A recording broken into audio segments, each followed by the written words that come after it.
I went to the airport with my daughter-in-law and my grandson to welcome my son, who was returning after a year of working overseas. Suddenly, a security guard approached me and asked, "Ma'am, where is the woman who was with you?" I was surprised. "You mean my daughter-in-law? She just went into the restroom." Through the guard's radio, I heard a cold voice say, "She just ran out toward the exit. Team G, proceed to surround her." I stood there paralyzed, not understanding what was happening, and quickly pulled out my phone to call her, but she did not answer. The phone was turned off. 15 minutes later, the international arrivals area was in chaos. But before I continue, make sure you are subscribed to the channel and tell us in the comments where you are watching this video from. We would love to know how far our stories of revenge travel. The noise of Hartsfield-Jackson Atlanta International Airport surrounded me, but in my mind, only one sound resonated: the announcement that the flight from London had landed. I had been there with my daughter-in-law, Nia Imani, and my grandson, Jelani, for nearly an hour, sitting patiently under the massive electronic board. And then the line I had waited for most appeared, glowing in a hopeful green. Landed. It had been exactly 1 year since I said goodbye to Kwesi, my son, when he left to work abroad. Right here in this same airport, I felt a joy difficult to describe, a mixture of excitement and nervousness. I squeezed Jelani's small hand tightly. The boy looked up at me with those big eyes full of enthusiasm. "Mama Eudora, I'm going to the restroom for a moment," Nia Imani said suddenly, her tone more hurried than usual. "I'm feeling a little off." I nodded, all my attention already focused on the international arrivals gate, where my son would be walking out shortly. I smiled to myself, completely forgetting that Nia Imani had walked away. About 5 minutes passed, and a man in a security uniform approached. He looked different from the usual patrol employees. His uniform was more formal, and above all, his gaze was sharp, as if he were on an important mission. He did not look directly at me. His eyes scanned the area, and then he lowered his voice to ask an unexpected and strange question. "Ma'am, where is the woman who was with you?" I was surprised and reflexively pointed toward the restroom area. "You mean my daughter-in-law? She just went into the restroom." As soon as I finished speaking, a burst of static came from the radio on his shoulder. Then another voice, cold and clear, cut through the airport noise. "She just ran out toward Gate G. Proceed to close off the perimeter." The officer was startled. His expression changed completely, from inquisitive to extremely tense. He nodded and then looked at me with a mixture of suspicion and scrutiny. A chill ran down my spine. What is going on? With trembling hands, I pulled out my cell phone and quickly dialed Nia Imani's number. The tone rang only once before going straight to voicemail, as if someone had turned off the phone instantly. My heart began to beat wildly. At the same time, from different points in the terminal, dozens of men moved quickly with weapons in hand and badges on their chests, spreading out through the entire waiting area. The passengers began to notice something strange. Murmurs could be heard. Some backed away in fear. Others raised their phones to record. I hugged Jelani tightly. The boy started to get scared and buried his face in my chest. And then, in the middle of all that chaos, my son appeared. Kwesi walked out through the arrivals gate. He looked thinner and tanned, but his smile was just as I remembered it in my thoughts. He was pushing a luggage cart full of suitcases, and in his other hand he held a small, carefully wrapped gift bag. His eyes searched eagerly through the crowd. When his eyes met mine, his smile grew even more dazzling. He raised his hand to wave and started walking quickly toward us, leaving the cart behind. "Mama! Jelani!" When he was only 15 feet away from us, 2 people lunged at him from the sides. "Are you Kwesi Vance?" a cold voice asked. Kwesi stood paralyzed, the smile frozen on his lips. He nodded, still looking bewildered. "Yes, that's me. What's happening?" The sound of handcuffs clicked dry and cruel, locking firmly around his wrists. The gift bag fell to the floor and its contents scattered everywhere. Everyone around me fell silent. "What are you doing?" I screamed, my mind shattered. I grabbed Jelani, who was already crying loudly, and ran toward my son. "Let my son go! You have the wrong man!" Kwesi was completely beside himself, trying to pull away in vain, his face twisted with fear. "Why? What did I do wrong?" A burly officer stopped me. His arm was like an iron clamp. His voice was monotone, without emotion, like a machine. "Mrs. Vance, calm down. He has been arrested for being linked to an international fraud ring. Please accompany us to the station to give a statement." My ears were ringing. The world that minutes before was overflowing with joy for the reunion was now crumbling completely. I could only watch as they took my son away, with his hands cuffed behind his back, amidst camera flashes and the curious stares of the entire airport. The police did not take me immediately to an interrogation room. They led me and Jelani to a small waiting room, sterile, perhaps reserved for special cases. Jelani was still sobbing in my arms. His tiny body trembled without stopping. I had to be strong for him. With a shaking hand, I dialed the number of Verna, my closest cousin in Atlanta. My voice was breaking. It didn't sound like mine anymore. "Verna, come to the airport right now. Come in through the international terminal. Ask for the security office. Take Jelani. Kwesi, I couldn't finish the sentence. My throat closed up. "The police took him into custody. I have to go." Verna arrived like a gust of wind, pale as a sheet. She didn't ask much, just nodded in silence and reached out her arms for Jelani. I felt like my heart was being ripped out when I had to pry my grandson's little fingers from my clothes one by one. "Grandma," he sobbed, "where are Daddy and Mommy?" He held on to me tightly, not wanting to let go. Finally, Verna had to carry him in her arms. His crying echoed down the hallway, a heartbreaking chorus. "Grandma, Daddy, Mommy," until their silhouettes disappeared behind the automatic doors. I was left alone in a terrifying silence.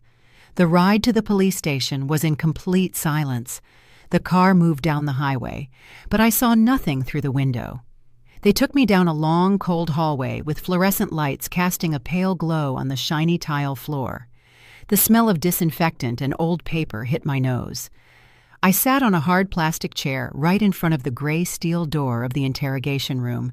The door remained closed, silent as a grave, locking my son and the truth inside. A young female officer brought me a cup of water. Her eyes showed compassion. I nodded in thanks. My frozen hand grabbed the plastic cup, but I couldn't drink. My throat was dry. Yes, but it wasn't a thirst for water. It was a thirst for the truth. To keep from going crazy while I waited, to prevent the worst images from invading my mind, I forced myself to think, to reconstruct everything from the beginning. I am Eudora Vance, a retired literature teacher. My husband passed away 10 years ago. Since then, my world had shrunk to Kwesi and my grandson Jelani. Kwesi is a noble man, a talented carpenter, but too trusting, and Nia Imani, my daughter-in-law. I remember clearly the day Kwesi, radiant, told us he had an opportunity to work for a large furniture company in London. Nia Imani supported him immediately. She wrapped her arms around his neck, eyes shining with pride. "It's the best opportunity for him, Mama Eudora. Don't worry, I'll take care of you and Jelani." And for over a year, she kept her promise. Nia Imani was an exemplary daughter-in-law. She took care of me with dedication. She looked after Jelani at every meal, every bedtime. Her artisan crafts business was doing better and better. She was the pride of the whole family. But now, sitting in this cold chair, those small memories I previously considered insignificant came flooding back to my mind, sharp and terrifying. On those nights of insomnia typical of old age, I used to hear the soft sliding of the glass balcony door. Nia Imani would go out there, talking on the phone with someone. Her voice was so low, it was almost inaudible. Once, a gust of night wind blew my bedroom door slightly open. I managed to hear a few stray words that didn't sound at all like craft business topics. Package, clean. At that moment, I dismissed it, thinking they were business terms I didn't understand. And then new items started appearing. A designer handbag that I knew cost the same as my pension for a month, extremely expensive sunglasses, a latest generation phone, Every time I asked, Nia Imani smiled with that radiant smile that erased all doubt. "It's a bonus the company gave me for finishing a special project, Mama. She even gave me a luxurious silk scarf. You deserve it," she told me. That smile, those words, now that I remember them, they give me chills.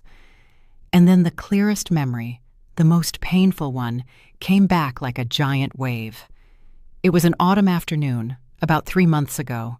I was watering my pots of geraniums in the hallway, right next to Nia Imani's home office. The door was ajar. Her voice could be heard with total clarity through the phone, a cold and calculating voice I had never heard from her before. "No, you can't use my account. It's too risky. Use Kwesi's. He's in London. He won't find out. The money will look cleaner that way." Cleaner. That word stuck in me like a dagger. A shiver ran down my spine. My hand trembled and almost dropped the watering can.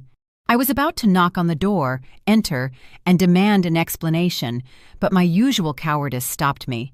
I told myself, surely it's something about work, taxes, or something like that. I'm old. I don't understand these things. I shouldn't be suspicious without reason. I don't want her to get upset and break the harmony in the family. I walked away in silence, pretending I hadn't heard anything. I sat up abruptly in the plastic chair. The tick-tock of the hallway clock sounded constant, relentless. The interrogation room door was still closed. Remorse and unbearable fear squeezed my chest until I couldn't breathe. It's not that I didn't know. The truth is, I chose not to know. I covered my own eyes and ears to all the strange signs, just to maintain that false appearance of a happy family. And now my son is paying the price for my cowardice. Nearly 3 hours passed. I was still sitting in that hard plastic chair, my body numb. Then a sharp click broke the silence. The gray door of the interrogation room opened, but the person who came out wasn't my son. It was a man of about 50, dressed in an elegant suit, his salt and pepper hair perfectly combed. He had a broad forehead and a sharp gaze, with the authority of someone accustomed to handling terrible secrets. He looked nothing like the uniformed officers I had seen before. "Mrs. Vance." His voice was deep and calm. I nodded mechanically. "I am Detective Thorne, the lead investigator on this case." He said nothing else in the hallway, just signaled for me to follow him to a small nearby office. The room was tidy, with a window overlooking a gray interior courtyard. On the dark wood desk rested a thick file. On the cover was a white label with 2 words typed on it, Kwesi Vance. My heart sank. Detective Thorne didn't beat around the bush or offer meaningless pleasantries. He sat down, opened a file, and turned it toward me. The first page was a diagram full of lines, boxes, and numbers, like a giant spider web. "Mrs. Vance," he began, pointing a finger at a box in the center of that web where my son's name was. "In the last 14 months, the bank account in your son's name, Kwesi Vance, has received a total of over $2 million from 47 different accounts across the United States and Europe." $2 million. That number was like a lightning bolt splitting me in two. I shook my head, mouth open, but unable to utter a word. He turned to the next page, where there was a list of transactions. "That money," he continued in a flat tone like a news anchor, "was transferred almost immediately to accounts in Panama and the Cayman Islands. It is a classic money laundering process, ma'am. Very professional." "It can't be." I finally managed to say something. I stood up abruptly, leaning both hands on the table to keep from falling. My voice trembled, full of indignation. "My son is a carpenter. He only knows how to use his hands to sand wood, hammer nails, not to handle numbers. He doesn't even know how to use those complicated banking apps. How could he launder money? You are wrong. There has to be a mistake." Detective Thorne looked at me with a glimmer of compassion in his eyes, but his voice remained firm as steel. "We are very sorry, ma'am, but all the material evidence points in one single direction." He turned to another sheet where there was a scan of a business account opening contract.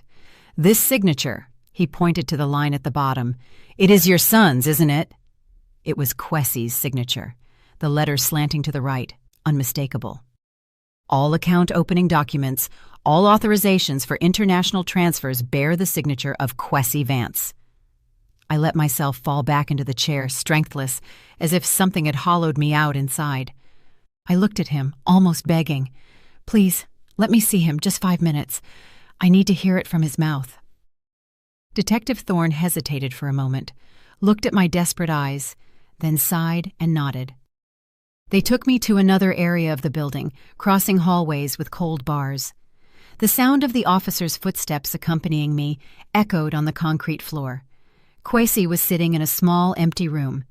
There was only a metal table bolted to the floor and 2 chairs. There were no windows. He wasn't handcuffed, but an officer guarded the door from the outside, his massive body blocking almost the entire glass window. When I entered, Kwesi looked up. His face was pale, drained of blood, his eyes red and swollen. The clothes he had worn at the airport, the ones he had chosen with such excitement to see the family again, were now wrinkled and disheveled. I sat in front of him, trembling, and took his cold hands. "Kwesi," I whispered. "What happened? Tell me the truth." Kwesi looked at me, eyes full of tears. His voice shook with shame. "Nia Imani. It was Nia Imani, Mama," he began to recount. She said she needed to open a business account to import artisan materials from Asia for her new business. I didn't understand any of that." He took a deep breath, trying to calm down. "The day before I flew to London, she met me at a coffee shop. She handed me a bunch of papers and rushed me. 'Sign quickly, baby. The lawyer's waiting. It has to be ready today so the merchandise arrives on time.' I glanced at the documents, saw the company name, saw the conditions, but it was all legal language. I didn't understand anything. I trusted her, Mama. I just thought I was helping her fulfill her dream." He rested his head on the metal table, shoulders shaking. "I signed without reading a single word properly, Mama. Where she pointed, I signed. I signed it all." A cruel and painful truth revealed itself, clear as day.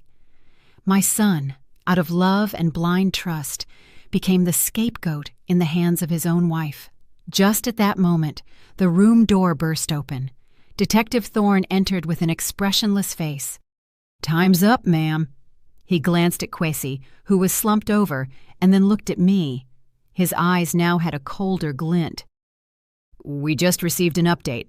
The woman who accompanied you at the airport, Nia Imani Vance, has been confirmed as the lead operator of this ring in the southeast region.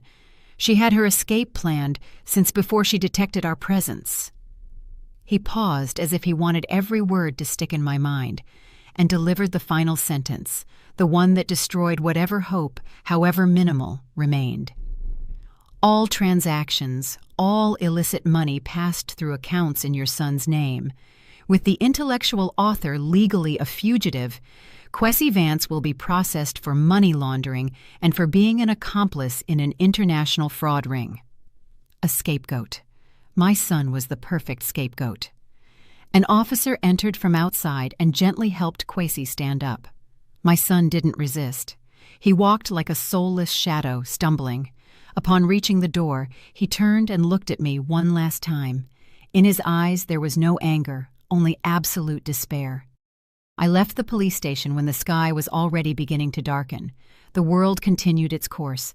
Cars rushed by, people walked as always, but my world had shattered into pieces. The first thing I did the next morning was look for a lawyer. It was my only hope at that moment. I went to the office of Mr. Sterling, a middle-aged attorney known for his good heart, recommended by an old friend. He received me in a cozy office with wooden shelves reaching the ceiling. He listened to my story with patience, even nodding occasionally with a sympathetic expression. But when I handed him the summary of charges that Detective Thorne had allowed me to photocopy, his kind smile faded. He read it over and over, frowned, and leaned back in his chair, interlacing his hands. "Mrs. Vance," he said politely, but with distance, "I am very sorry for what your family is going through, but this case is too complicated, and the evidence is too overwhelming. Your son's signature is everywhere. Defending him will be virtually impossible." He declined taking the case with kindness, claiming he already had too many pending cases. I left his office feeling like I had been doused with a bucket of ice water, but I didn't give up. I visited a second firm, then a third. The answers were similar. They looked at me with compassion and shook their heads upon seeing the thick file. A young lawyer, perhaps due to lack of experience, was brutally honest with me.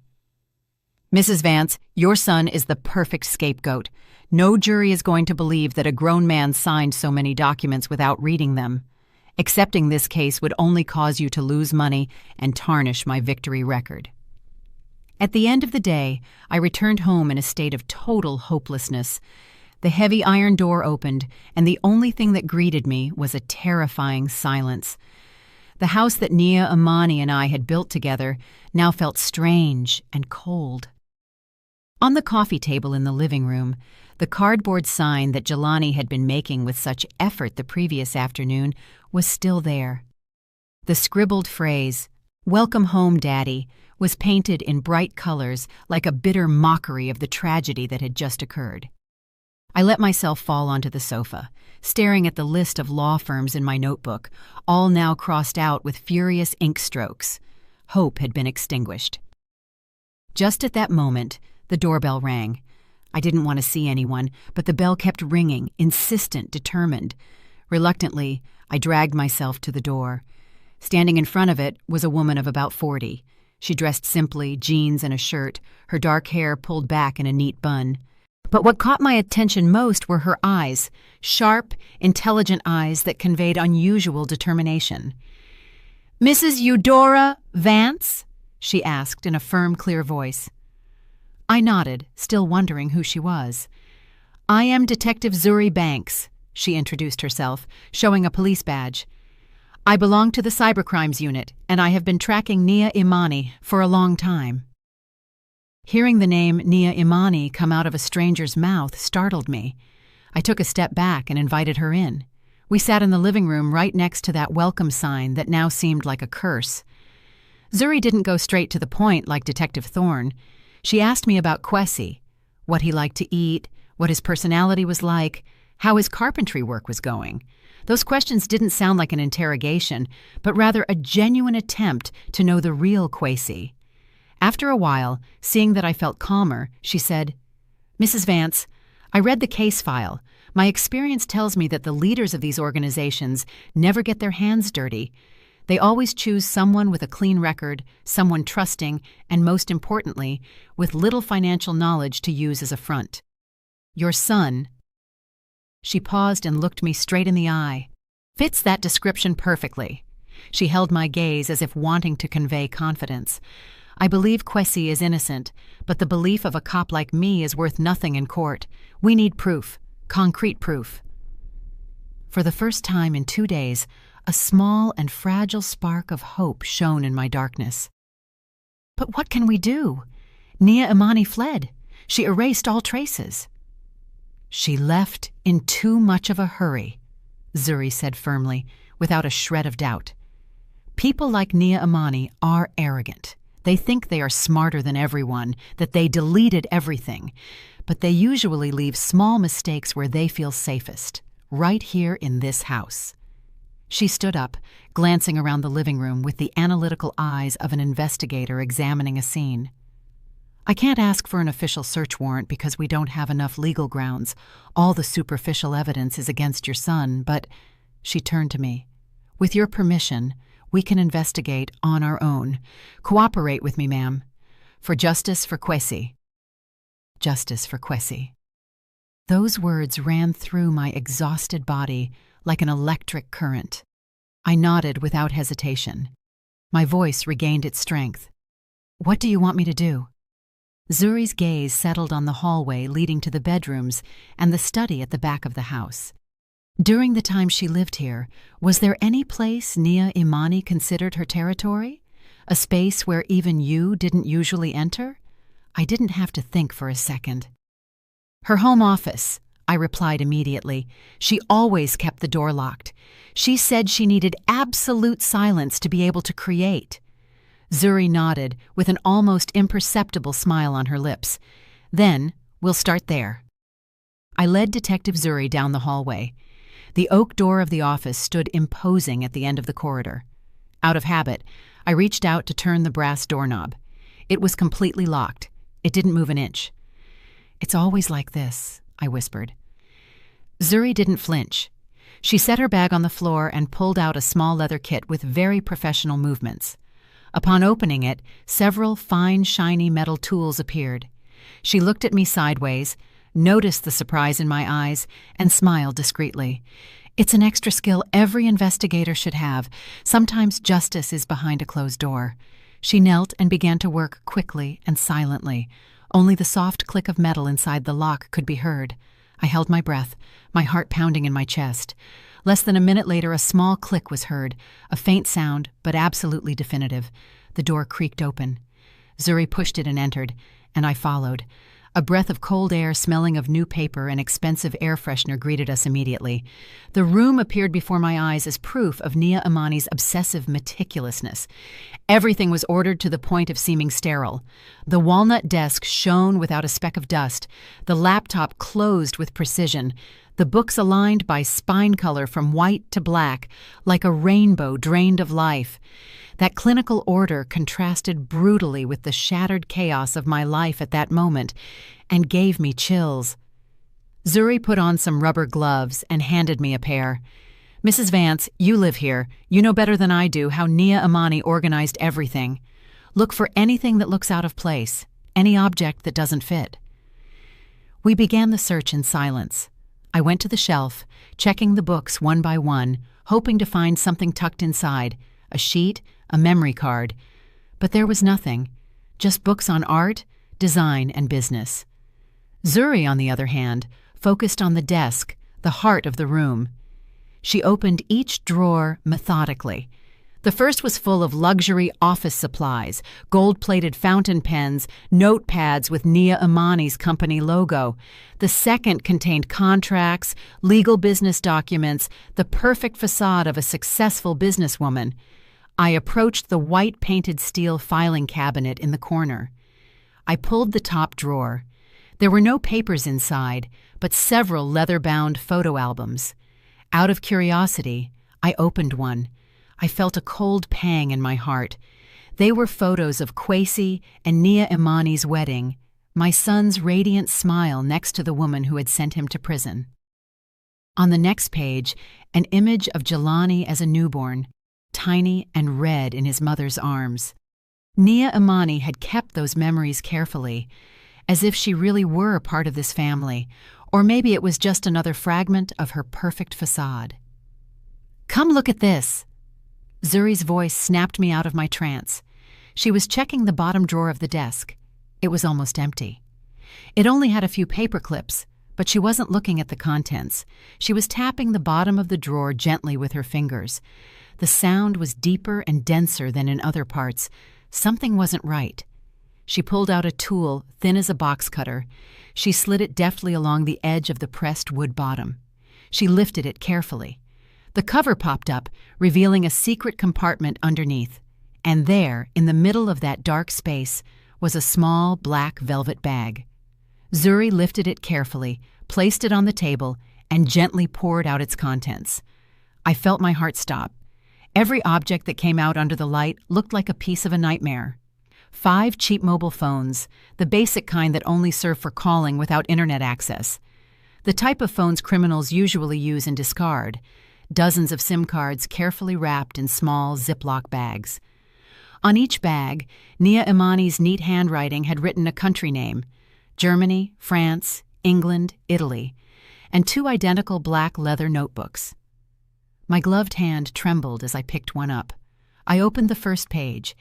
Inside were lines written by hand by Nia Imani with delicate, perfectly ordered calligraphy. A long list of names: Elsa Schmidt, 81, Germany; Jean-Pierre Logan, 79, France; Maria Rossi, 85, Italy. Next to each name, a long series of numbers. Zuri looked over my shoulder, her voice hardened with rage. "Here is the list of victims. Most are over 70 years old, elderly people, alone. Those numbers must be bank accounts or the amount of money they stole. Just at that moment, when Zuri picked up the second notebook to check it, a thick envelope that was between the pages fell to the floor. I bent down to pick it up. It wasn't sealed. I pulled out the stack of photos inside. They weren't family photos. They were images of Nia Imani in elegant clothes, sitting in five-star hotel meeting rooms next to very suspicious-looking foreign men. She was toasting, shaking hands, smiling with them. I flipped to a photo and froze. In it, Nia Imani was next to a tall man in a black suit with a long, ugly scar on his right cheek. That face, that scar. I remembered it well. I had seen him on the news a few months ago. He was an international fraudster wanted intensely by the FBI. Zuri took the photo from my trembling hand. She observed the face of the man with the scar carefully. Then she looked at the other photos. Her eyes shone with a cold, sharp spark. "This doesn't just prove she's involved," she said in a grave tone. "This proves that Nia Imani is not just any scammer. She is a key piece, someone with power within this organization." Detective Zuri carefully stored everything we found in a special sealed police bag. "I have to take this to the lab immediately," she said with an urgent but controlled voice. "My team will analyze the data from the phones and the SIMs. It will take a little time, but we will find something for sure. Stay here and act normally. Do not speak of this to anyone, not even your closest loved ones. Your safety is the most important thing." She left as quickly as she arrived, leaving me alone in Nia Imani's room. I stood there feeling both disgust and relief. Disgust for the double face of that daughter-in-law I once loved. Relief, because finally, after so much despair, we had something to hold on to, a weapon to fight with. I began to tidy up what we had disturbed, trying to return everything to its original place. I put the drawer bottom back. I aligned the books on the shelf. My hand passed over the expensive objects, the refined decorations, all bought with money ripped from the elderly. I felt nausea rise in my throat. After finishing, I went out to the front porch to breathe some fresh air, trying to shake off that false smell of the room. The evening light was soft, but not enough to warm the frozen soul I carried inside. Just at that moment, I saw Mrs. Opaline Chesterton, the neighbor who has lived next to my house for over 20 years, watering some pots of bougainvillea in front of her porch. Upon seeing me, she immediately put down the watering can. Her face showed concern. "Eudora! Lord have mercy, I finally found you. I heard. The neighbors won't stop talking. What happened to the boy? To Kwesi? This morning I saw a police car in front of your house." Seeing her kind face, full of goodness, and that sincere concern in her wrinkled eyes, the wall of emotions I had tried to build came crashing down. Tears burst forth, tears of helplessness and fear. I told her everything, that Kwesi had been arrested unjustly on absurd accusations. I only omitted the detail of Detective Zuri's secret investigation. Mrs. Opaline remained silent, listening attentively, while her thin hands patted my back softly to console me. When I finished speaking, she stayed thoughtful for a good while, staring into the void. Suddenly she grabbed my hand, pulled me closer, and lowered her voice as if fearing someone might hear us. "Eudora, listen to me. I have something to tell you. Maybe it will help." About 2 weeks ago, one night when I couldn't sleep, old age things, I went out to the porch to get some air.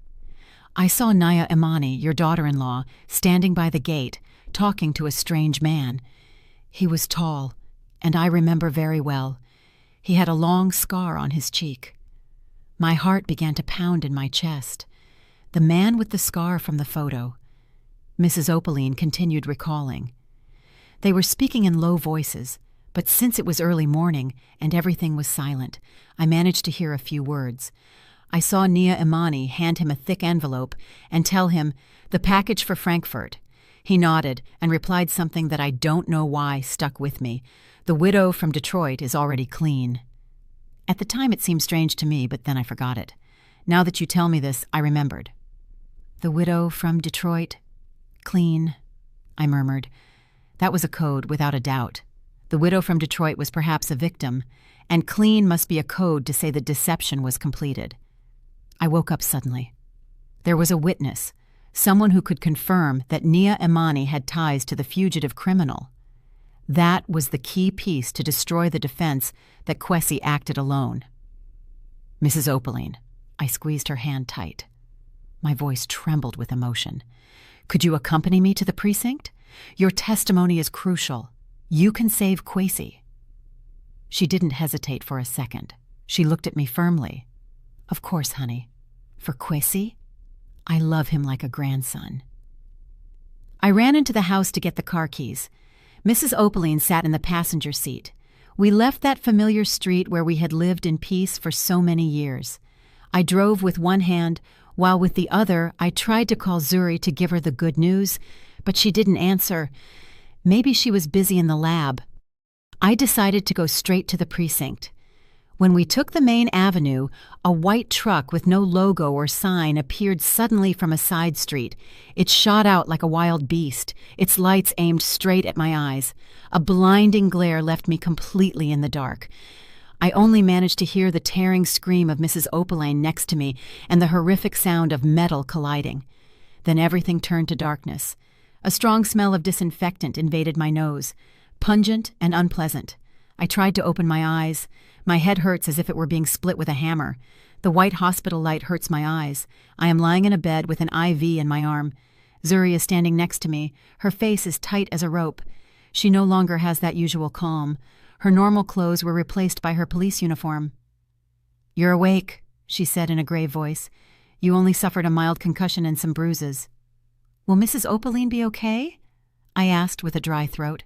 Every word hurt coming out. Zuri remained silent for a second that felt like a century. She avoided looking me in the eyes. "The woman who was with you did not survive. We are very sorry. The truck fled the scene. We are looking for it." My world collapsed again. I burst into tears. Hot tears ran down my cheeks. Tears of fear, of pain for losing such a good neighbor, and of unbearable rage. Between sobs, I told Zuri what Mrs. Opaline had told me about the man with the scar, about the package, and the widow from Detroit. Zuri put a firm hand on my shoulder, giving me strength with that simple gesture. "Mrs. Vance, do you understand now? They don't just scam. They are willing to kill to silence those who know too much. This fight is no longer just for your son." At that moment, I knew she was right. The fear I felt turned into hate. I wasn't going to give up. I was going to fight for Kwesi and for Mrs. Opaline, the brave neighbor who paid too high a price for telling the truth. The next 2 days in the hospital felt like 2 years. The physical pain from the bruises and constant dizziness didn't compare to the mental torment. Zuri came often, not only to update me on the investigation, but also to ensure my protection. There was always a plainclothes officer at the door of my room, watching day and night.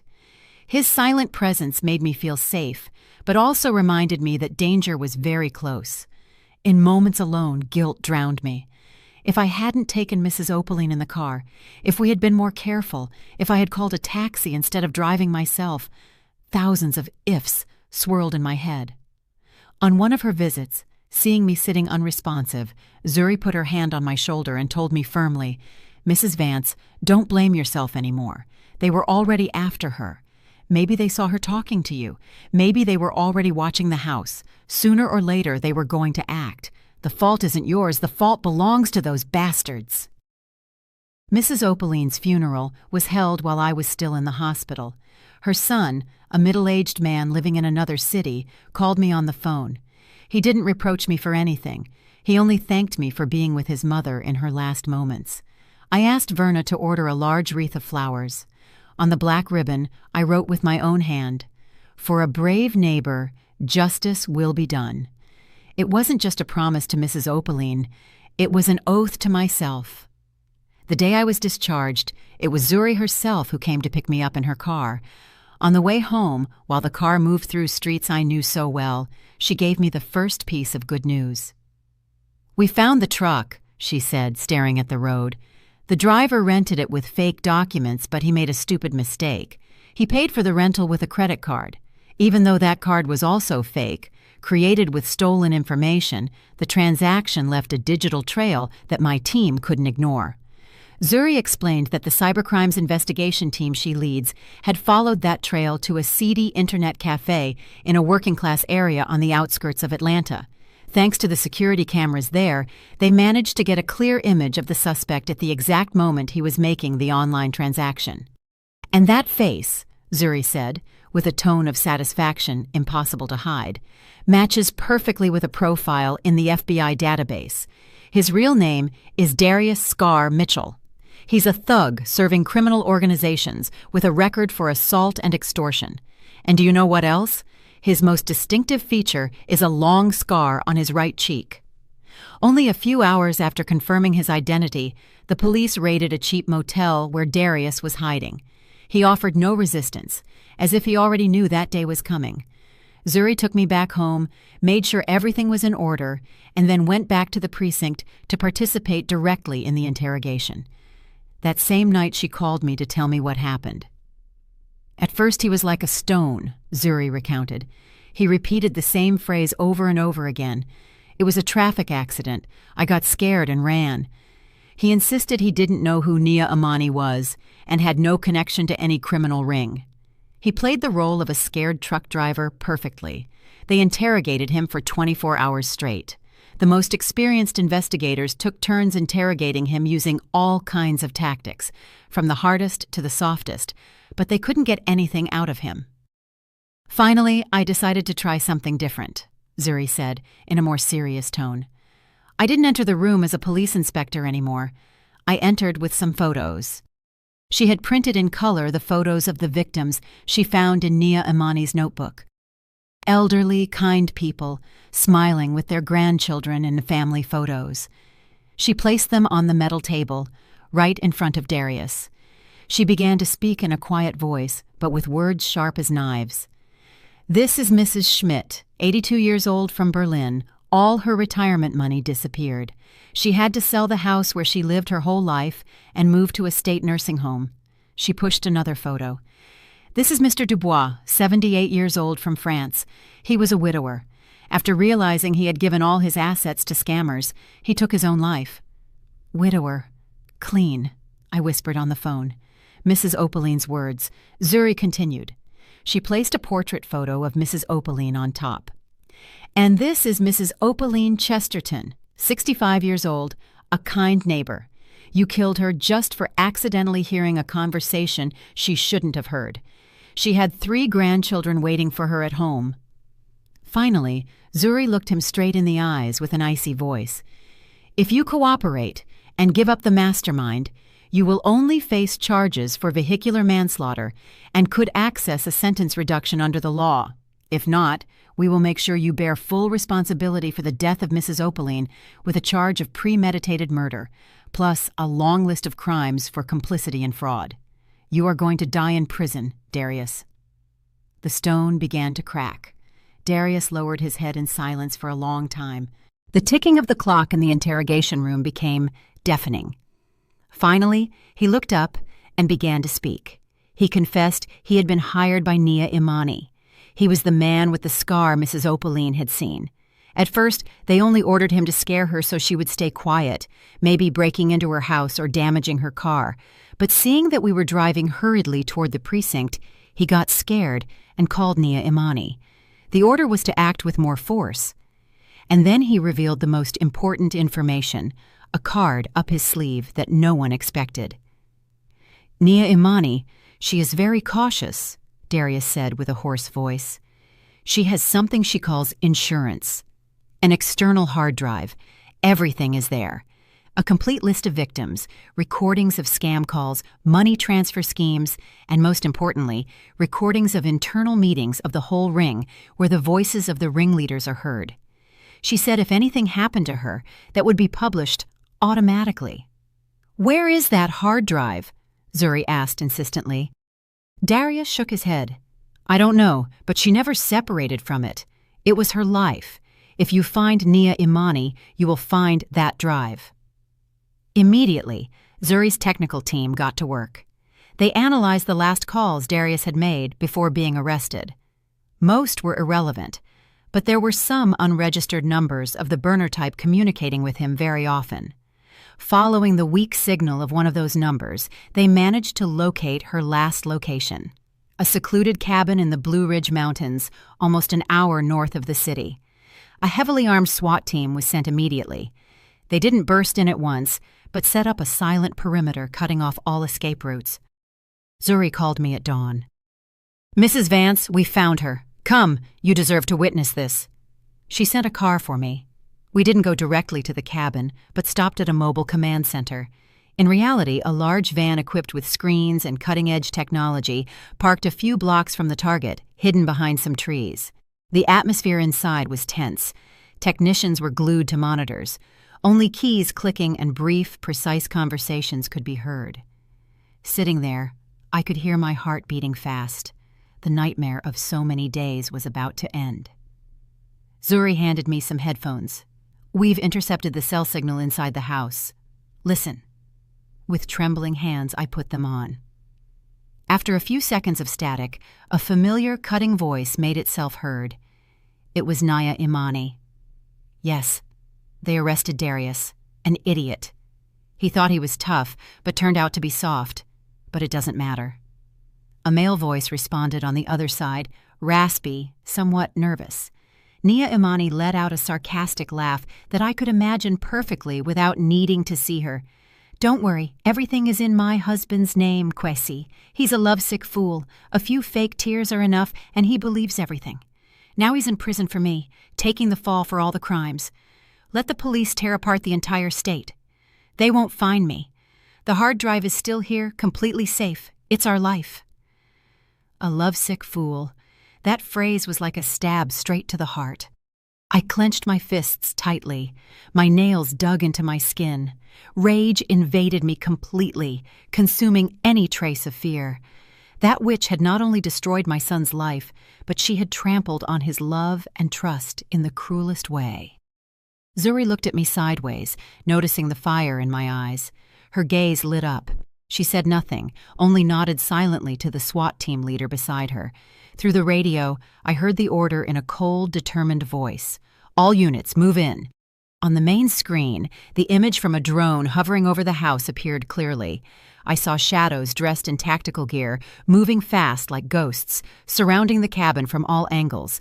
They are the ghosts of justice. The front door was battered down.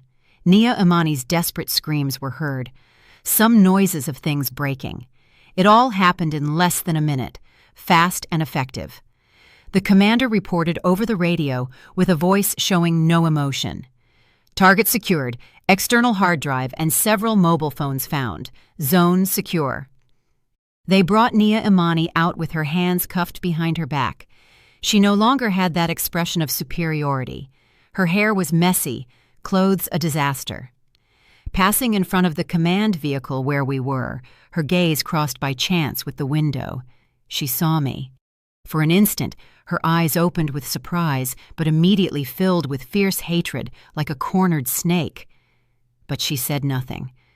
The police put her in the car and took her away, disappearing into the darkness.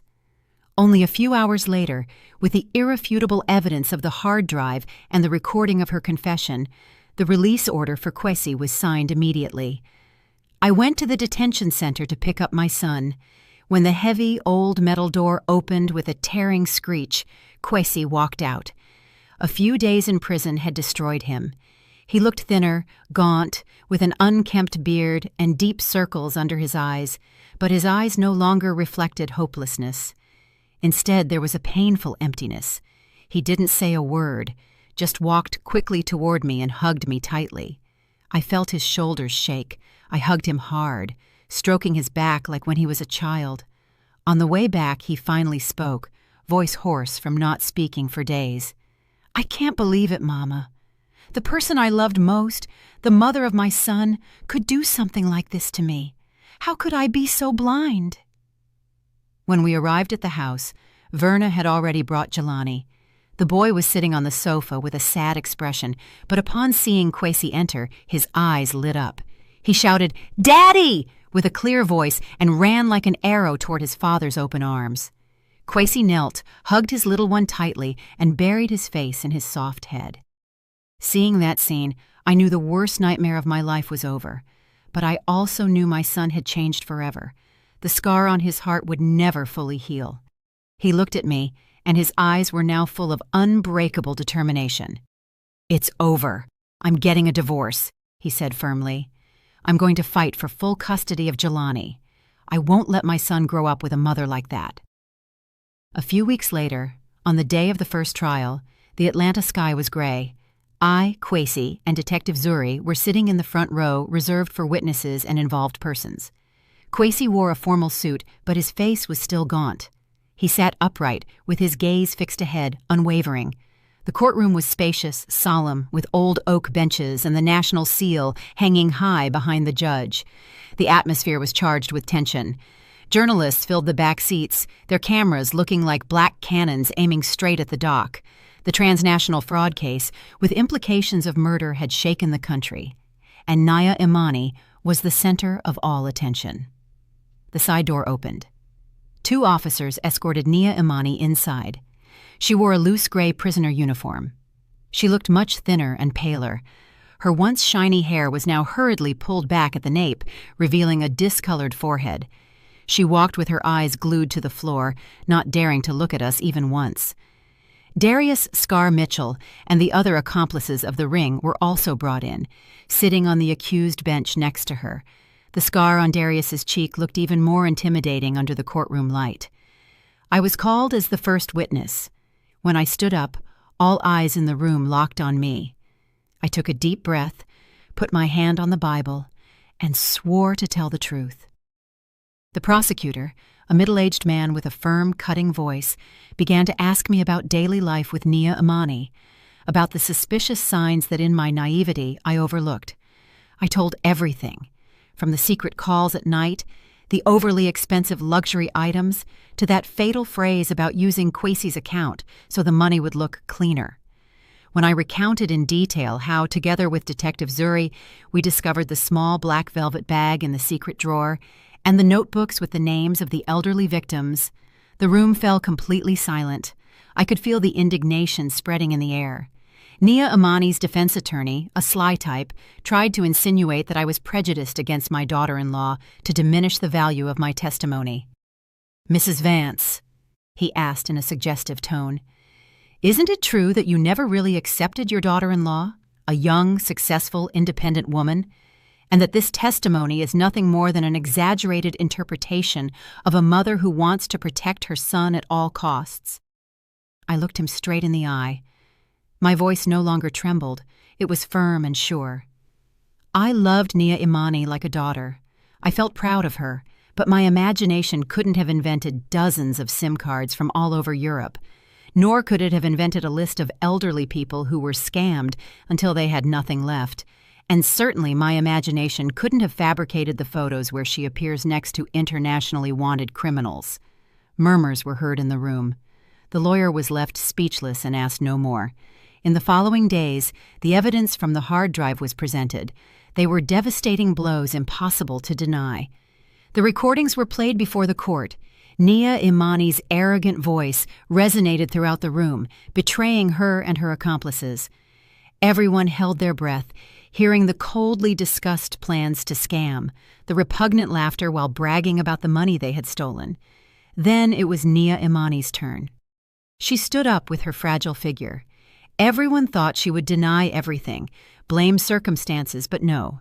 Instead, she decided to confess everything. Her voice was monotone, without emotion, as if reading a report on someone else's life. She told that 2 years ago, after failing in a cryptocurrency investment, she had been left with a huge debt to loan sharks. They threatened to harm not only her, but also Kwesi and Jelani. "It was then," she said, looking at a lost point, "that a partner approached me. They promised to pay the debt and give me a comfortable life on the condition that I participate in their project. At first, she thought she would only help with a few minor transactions. Then she recounted in more detail how they operated, hunting lonely elderly people on social media and forums. We created fake sweepstakes websites, fictitious customer service centers. When victims called, We asked for the bank OTP code to confirm the prize. As soon as we got it, the technical team emptied their accounts in seconds. When the prosecutor asked the final question, "Why did you choose your own husband, Kwesi Vance, as a scapegoat?" For the first time, Nia Imani turned her head and looked toward us. Her gaze was empty, without a shred of regret. "Because I needed a perfect replacement," she said with an icy voice. "Someone with a clean record, no criminal background, someone living abroad to make tracking difficult, and most importantly, someone who fully trusted me, willing to sign anything I gave him." Kwesi had all that. Kwesi, sitting next to me, clenched his fists so hard his knuckles turned white. I placed my hand gently over his, in a gesture of comfort. After several days of trial, the court finally issued its verdict. The judge, face serious, read the sentence with a voice that echoed in the solemn room. Nia Imani Vance was sentenced to 25 years in prison for multiple charges: leading a structured fraud organization, money laundering, obstruction of justice, and complicity in the involuntary manslaughter of Mrs. Opaline Chesterton. Darius Mitchell, for having collaborated with authorities, received a sentence of 10 years. The other accomplices of the ring received sentences ranging from 5 to 15 years. Justice, though late, had been served.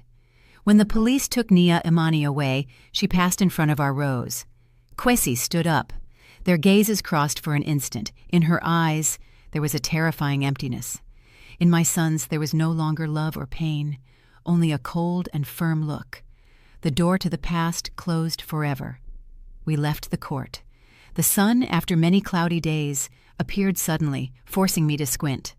The storm had truly passed. A few months after the trial, we sold the house in Atlanta. We couldn't live there anymore. Every corner, every object was impregnated with memories, both of a false happiness and a real pain. Nia Imani's office was like a scar in the house, and the living room reminded me of the day they arrested Kwesi. That house had died for us. We moved to a small coastal town in the Carolinas, a place where the pure air smells of salt and the constant sound of waves can soothe any wound of the soul. We bought a little white house with sky blue window frames and, most importantly, a small garden full of hydrangeas and lavender. Kwesi processed the divorce quickly.